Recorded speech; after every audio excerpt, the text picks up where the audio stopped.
नमस्ते दोस्तों, आज हम इस वीडियो में बात करेंगे ट्रांसलेन लाइटिंग के स्टॉक के ऊपर। वीडियो में समझने की कोशिश करेंगे कि इनका बिजनेस कहां कहां से ज़्यादा आता है और इनके बिजनेस क्या है। उसके बाद देखेंगे ऑर्डर बुक और समझने की कोशिश करेंगे कि फ्यूचर आउटलुक के हिसाब से स्टॉक कैसा निकल के आता है। स्टॉक काफ़ी अच्छा है, फंडामेंटली भी काफ़ी स्ट्रॉन्ग है। इसके जो मैनेजमेंट है, मतलब जो इस कंपनी को अभी चला रहे हैं, उनको भी काफ़ी अच्छा खासा एक्सपीरियंस है, तो उसके ऊपर भी हम बात करेंगे। अभी देख सकते हो इसका प्राइस चल रहा है 637। जस्ट इसका आईपीओ आया था और आईपीओ आने के बाद अच्छी खासी शायद लिस्टिंग गेन भी था इसमें, कुछ अराउंड 30-35% का। और उसके बाद भी ये स्टॉक देख सकते हो कि 553 रुपये से चल के अभी 637 रुपये आ गए। ठीक है, वीडियो में जानेंगे, पहला देखेंगे बिजनेस और उसका फ्यूचर क्या है। और काफ़ी हैवी बिजनेस करते हैं, काफ़ी अच्छा बिजनेस करते हैं, फ्यूचर वाला बिजनेस है। ठीक है, यहाँ पे कुछ चीज़ मैं दिखा देता हूँ कि इनके काम क्या है। ट्रांसमिशन लाइन बिछाना इनके काम है, सब स्टेशन बनाना इनके काम है, डिस्ट्रीब्यूशन ये सारी चीज़ जो है वो बनाना इनका काम है। मैं बताऊंगा अभी आपको वीडियो में कि ट्रांसमिशन लाइन अभी तक ये कितना बिछा चुके हैं, एक्सपीरियंस वगैरह कितना, मैंने नोट्स में लिखा है, आराम से नोट्स भी देखेंगे। पहले आप एक ऊपर से व्यू देख लो।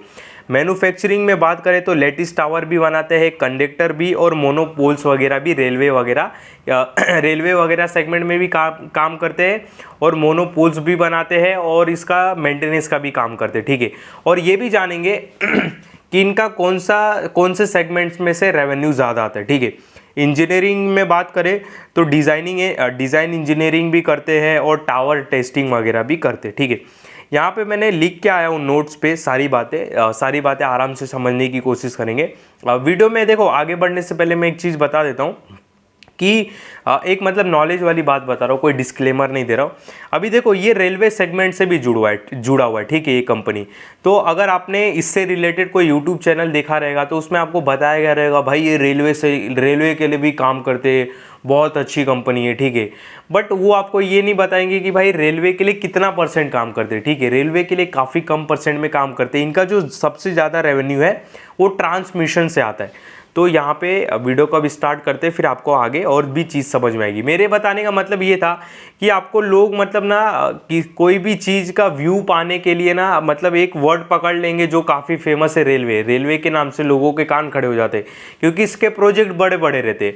तो रेलवे के नाम से क्या बोलेंगे, भाई ये रेलवे के लिए भी काम करती है। भाई रेलवे के लिए काम करती है, ठीक है, पर वो भी तो देखो कितना परसेंट काम करती है। ठीक है, अभी आगे वीडियो में वही समझते। ट्रांसलेन लाइटिंग देख सकते हो कि 1984 की कंपनी है, 40 साल हो चुका है। सेगमेंट की बात करें तो ट्रांसमिशन जो मैंने दिखाया, सिविल कंस्ट्रक्शन वगैरह भी करते हैं, रेलवे हो गया और पोल्स लाइटिंग भी हो गया। ठीक है, यहाँ पे इन चारों सेगमेंट में से इनका जो सबसे बड़ा सेगमेंट है वो है ट्रांसमिशन का। यहाँ से इनको 83% का बिजनेस आता है। और सेकंड नंबर पे है सिविल से इनको अराउंड 10% का बिजनेस आता है। बचा हुआ जो 7% है उसमें से आप 3-4% रेलवे पकड़ लो और 3-4% अराउंड पोल्स और लाइटिंग पकड़ लो। तो सबसे बड़ा इनका बिजनेस है ट्रांसमिशन, रेलवे नहीं है। उल्टा इनके रेलवे के जो परसेंटेज है काम का, वो काम गिरा है, मतलब ये उल्टा रेलवे के काम कम ले रहे, क्योंकि इनके जो सीईओ है उनका बोलना है कि हम रिस्क वगैरह देख के मतलब काम को लेते हैं। ठीक है, उसके डीप में नहीं जाएंगे। तो उल्टा जो ये रेलवे का इनका परसेंटेज था ना, इनका जहाँ से रेवेन्यू ज़्यादा आता था, वो उल्टा कम हो गए। ठीक है, तो ये बात को आपको समझना पड़ेगा। देखो, इनके पास बहुत अच्छा खासा एक्सपीरियंस है, क्योंकि around 35,000 kilometre transmission line complete कर चुके हैं। ठीक है, ये इनकी एक ताकत भी बोल सकते हो, एक अचीवमेंट भी आप बोल सकते हो। और ये अपने ही इंडस्ट्री में टॉप 4 में भी आते हैं। नदी से लेकर पहाड़ी एरिया में डिफ़िकल्ट साइट पर भी ये काम कर चुके हैं। मतलब एक्सपीरियंस बहुत है, बताने का मतलब ये है। ठीक है, इसके वजह से मैंने हिंदी में भी यहाँ पे लिख दिया था। टावर एंड कंडक्टर पे इनका ज़्यादा फोकस है, और उसमें भी देखो कंडक्टर में ना एक HTLS करके आता है, ये थोड़ा हाई पावर का रहता है। ठीक है, इसके बारे में मैंने देखा, उतना नहीं समझ में आया, पर इतना समझ में आया कि हाई क्वालिटी वाला प्रोडक्ट है, मतलब कंडक्टर है, HTLS। ठीक है, मैंने 15-20 मिनट का वीडियो देखने की कोशिश की, हाई पावर का है और लो टेम्परेचर वगैरह कुछ, मतलब उसमें जो फ्लो है करंट का बहुत अच्छे से होता है, ये HTLS, और इसमें मार्जिन भी ज़्यादा है। तो कंपनी का फोकस ये वाले कंडक्टर पे ज़्यादा है। ठीक है, आगे मैं दिखाऊंगा आपको, बताऊंगा, लिखा भी मैंने। 60% ऑर्डर बुक इनका इंटरनेशनल है और 40% जो ऑर्डर बुक है वो डोमेस्टिक है। करंट ऑर्डर बुक की बात करें तो अराउंड 10,000 करोड़ के आसपास है। मार्केट कैप क्या है इनका, अराउंड 8,000 करोड़ के आसपास, और ऑर्डर बुक कितना पड़ा है, 10,000 करोड़। और मैं आपको एक चीज़ और बता देता हूँ कि इस ऑर्डर बुक को इनको कंप्लीट करने के लिए अराउंड 3 साल का वक्त लगेगा, यानी कि आने वाले 3 सालों के लिए कंपनी के पास काम पड़ा है, दिक्कत वाली बात नहीं है। इनके जो सीईओ है ना, नारंग जी, कुछ मुझे नाम नहीं याद आ रहा है, वो केईसी इंटरनेशनल जो आरपीजी ग्रुप की कंपनी है, मैंने कवर भी किया, अच्छी खासी वो चल भी रही है अभी कंपनी। 1300-1400 रेट रहेगा, मैंने 1000 पे कुछ कवर भी किया था। तो उस कंपनी में प्रेसिडेंट थे 10 साल तक, जितना मुझे याद आ रहा है। अब उस कंपनी से निकल के इस ट्रांसलेन लाइटिंग इस कंपनी में ये सीईओ बन चुके। इनको क्यों सीईओ बनाया गया कि जो फॉरेन का इनका जो बिजनेस है उसको देख रेख करने के लिए और अपने फॉरेन में बिजनेस को बढ़ाने के लिए। इन कंपनी का बोलना है कि फॉरेन में मार्जिन्स भी अच्छे हैं और वहाँ पे काम काफ़ी स्मूथली होते हैं, तो हमारा ज़्यादा फोकस फॉरेन में। तो फॉरेन में अपने काम को बढ़ाने के लिए इन्होंने किसको अप्रोच किया, और सीईओ जो मैं बता रहा हूँ नारद कुछ नाम है, वो 10 साल तक प्रेसिडेंट भी थे केसी इंटरनेशनल। मैं आपको ये क्यों बता रहा हूँ, क्योंकि देखो जब एक्सपीरियंस कोई मैनेजमेंट या कोई सीईओ जब आके दूसरी कंपनी को टेक ओवर करता है, 2020 की 21 में वो नारंग जी ये कंपनी से ज्वाइन हुए थे, तो कंपनी को बहुत बेनिफिट होता है, ठीक है। क्योंकि हम समझते हैं कि भाई ठीक है, एक काम तो एम्प्लॉय करते हैं, सीईओ क्या करेगा, बट ऐसा नहीं है। एक लीडर के डिसीजन से बहुत चीज़ें बदलती है, ठीक है, ऑलमोस्ट उसके ही डिसीजन से सारी चीज़ें बदलती है, ये ध्यान देना। तो लीडर अच्छा हो तो कंपनी ऑटोमेटिक अच्छी हो जाती है, भले वो कितनी भी बुरी सिचुएशन में हो। तो इनके सीईओ है जो काफ़ी एक्सपीरियंस वाले, ये अच्छी बात लगी, ठीक है। यहाँ पे ऑर्डर बुक भी बता दिया। अब बाद में इनके बिग क्लाइंट की बात करूँ तो जैसा इन्होंने बताया कि अडानी पावर ग्रिड और सनलाइट करके इनकी कुछ बिग क्लाइंट है जो सबसे बड़ा रेवेन्यू आता है। 22 कंट्री में अभी तक फैले हुए। Focus high growth margin STLS conductor, मतलब ये शॉर्ट में लिखा है, मतलब वही हाई ग्रोथ मार्जिन वाला अगर बोले तो STLS कंडक्टर है जिसपे इनका सबसे ज़्यादा फोकस है, जो कि काफ़ी अच्छी बात है। यहाँ पे मैं एक और चीज़ दिखा देता हूँ, होम पेज पे ये ओपन हो जाए। ये कुछ देख सकते हो कि power transmission, distribution, railways, civil construction, और ये सेगमेंट में मैंने बता दिया कि कितना कितना % रेवेन्यू आता है। तो अब आपको आइडिया निकल जाएगा ना। अब मान लो कि कल को कोई चौड़ बनेगा कि भाई रेलवे में भी काम करता है, भाई रेलवे में काम करता है, ठीक है, रेलवे के लिए करता है, पर वहाँ से 3-4% का ही रेवेन्यू आता है, सबसे ज़्यादा ट्रांसमिशन से आता है, जो कि ग्रोइंग सेक्टर है ट्रांसमिशन, याद रखना। हाँ, मतलब बहुत जगह भी बिजली पहुँचना बाकी है, तो ये सारे ग्रोइंग सेगमेंट है ट्रांसमिशन वाला। ऑन गोइंग की बात करें तो बांग्लादेश, ये तो छोड़ दो, फालतू हो गया पूरा। बेनिन, भूटान, कैमरून, इस्टविन, इंडिया, केन्या, लटवी, माली, मोजमी, नाइग्रा, अफ्रीका, मतलब ये बहुत सारे कंट्री साउथ अफ्रीका की है, ठीक है।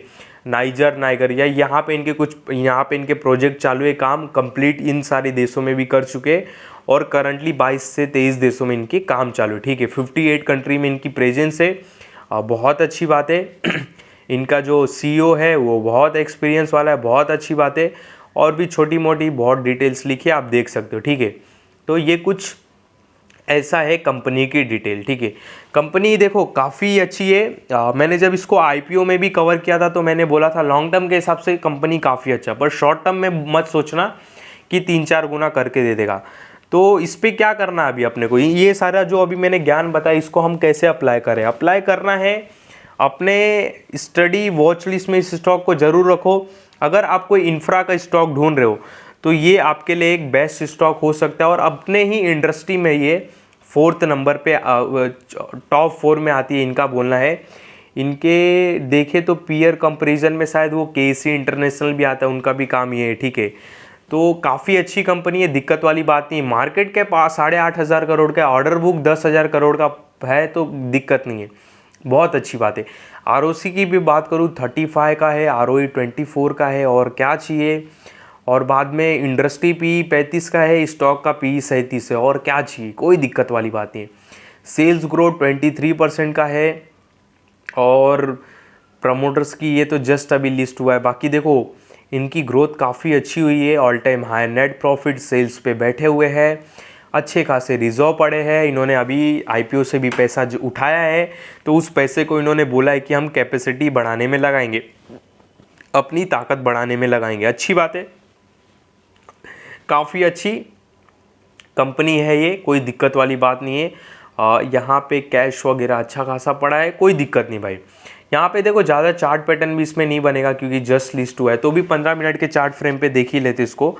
और हाँ, एक चीज़ और मैं बता रहा हूँ, ये कंपनी को प्लीज़ इग्नोर मत करना बिल्कुल भी, अपने वॉच लिस्ट में ज़रूर रखो, इसके ऊपर स्टडी करो, काफ़ी अच्छी कंपनी है। और आने वाले 3 सालों में मुझे लगता है कि इसका मार्केट कैप 18,000 करोड़ तो होना ही चाहिए, ठीक है। आने वाले 3 सालों में इसका मार्केट कैप मिनिमम 18,000 करोड़ होना चाहिए। अभी इसका मार्केट कैप चल रहा है अराउंड 8,500 करोड़ के आसपास, ठीक है। तो इसके ऊपर ज़रूर स्टडी करना, इग्नोर मत करना इस स्टॉक को, क्योंकि ये ऐसे सेगमेंट में है ट्रांसमिशन वगैरह जो एक अभी ग्रोथ, मतलब ऑलरेडी तो ठीक है हर जगह है, बट अभी भी बहुत जगह ट्रांसमिशन वगैरह लाइन बिछना बाकी है, ठीक है। अभी भी ऐसी बहुत सारी जो पुअर कंट्री है और जहाँ पे गरीबी है वहाँ पे अभी भी ट्रांसमिशन लाइन बिछना बाकी है, और इनके वही सारे कंट्री को ट्रैप किया इन्होंने, जो कि काफ़ी अच्छी बात है। और इनके जो सीईओ है वो काफ़ी एक्सपीरियंस वाले हैं, वो मुझे बहुत अच्छा लगा, ठीक है। मैं इस पर ही बहुत खुश हूँ, समझे बात को। तो अपनी स्टडी ज़रूर इस पे करना। बाकी देखो इस पे लेवल्स क्या ही निकलेंगे यार, ये 15 मिनट के चार्ट फ्रेम पे अगर देखें तो 592 का एक अच्छा लेवल है और एक 619 का अच्छा लेवल है, क्योंकि इसमें ज़्यादा कुछ मिल ही नहीं रहा लाइन बनाने के लिए, क्योंकि ये जस्ट लिस्ट हुआ है तो ज़्यादा चार्ट पैटर्न नहीं बन रहे, ठीक है। तो भी 619 600 ये 2 लेवल अच्छे निकल के आते। बाकी आपका नज़रिया 3 साल का है तो आपको पता है कि जो करंट है वो भी ठीक ठाक है, कोई दिक्कत वाली बात नहीं, ज़्यादा मगजमारी टेंशन नहीं लेने का। इसमें आप 2 शॉट में प्ले कर सकते हो। अगर किसी को पूछना है 2 शॉट का मतलब क्या है, मेरे को टेलीग्राम पे ज्वाइन होना, मेरे टेलीग्राम चैनल पे, वहाँ पे मेरा पर्सनल मैसेज बॉक्स मिलेगा, मैं आपको बताऊंगा कि 2 शॉट में इसमें कैसे प्ले करना है, ठीक है। समझे बात को, हर चीज़ें यूट्यूब चैनल पे नहीं बोल सकते, ये बात ध्यान देना, ठीक है। कोई दिक्कत वाली बात नहीं, बहुत ही अच्छी कंपनी है और अच्छे सेगमेंट में काम करी, ये बहुत अच्छा लगा। और इनका रेवेन्यू ट्रांसमिशन से आ रहा है 83% का, ये तो बहुत अच्छा लगा, ठीक है। तो इस वीडियो में आपको किसी भी तरह का बाय सेल का कॉल नहीं है, ध्यान देना। जो भी मैंने अभी बातें बताई, स्टॉक का नाम बताया, केवल समझाने के लिए बताया। जो अभी स्टॉक का आपने नाम सुना ट्रांसरेल लाइटिंग, ये केवल मैंने आपको समझाने के लिए बताया। मैं आपको बिल्कुल नहीं बोल रहा हूँ कि आप मेरी बातों में आके इस स्टॉक को खरीदने चले जाओ। ध्यान देना, मेरे किसी भी बातों में कभी भी बाय सेल का कॉल नहीं रहता है। किसी भी वीडियो में, किसी भी यूट्यूब वीडियो में मेरे किसी भी स्टॉक को लेके बाय सेल का कॉल या टिप नहीं रहता है। इस बात का आप बहुत बहुत ध्यान देना।